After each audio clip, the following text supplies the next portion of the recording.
Hello అండి, నమస్తే అందరికీ. ఈరోజు నాకు ఒక విషయం షేర్ చేసుకోవాలనిపించింది.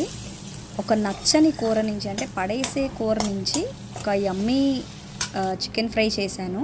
దానిలోకి టమాటా రసం చేశాను. అసలు విషయం ఏంటంటే, మొన్న సండే నేను కర్రీ చేసినప్పుడు అది లైట్గా ఉల్లిపాయలు మాడి కర్రీ అసలు తినబుద్ధి కాలేదన్నమాట. ఎవరు తినలేదు.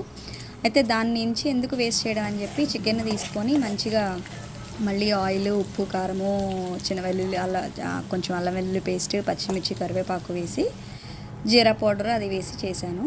అది ఫ్రై చేశాను. దానిలోకి టమాటా రసం చేశాను. ఇందులోకి నా సీక్రెట్ మసాలా కూడా యాడ్ చేశాను. అది మీకు తర్వాత వీడియోలో ఎప్పుడైనా చూపిస్తాను. దానిలోకి కొంచెం ఎండు కొబ్బరి పొడి వేసుకొని తాలింపు వేసుకుంటే యమ్మీ టమాటా రసం రెడీ అయిపోయింది. అలాగ మీకు కూడా ఎప్పుడైనా ఇలాగే మీ కిచెన్లో ఎక్స్పీరియన్స్ చేశారా మీరు? అంటే కూర మొత్తం పడేయాల్సినది వచ్చినప్పుడు అలా వేస్ట్ చేయకుండా ఇలా ముక్కల వరకు తీసి ఫ్రై చేయండి. అప్పుడు కర్రీ వేస్ట్ అవ్వకుండా ఉంటుంది. మీకు హెల్ప్ అవుతుందని అనుకుంటున్నాను. Thank you.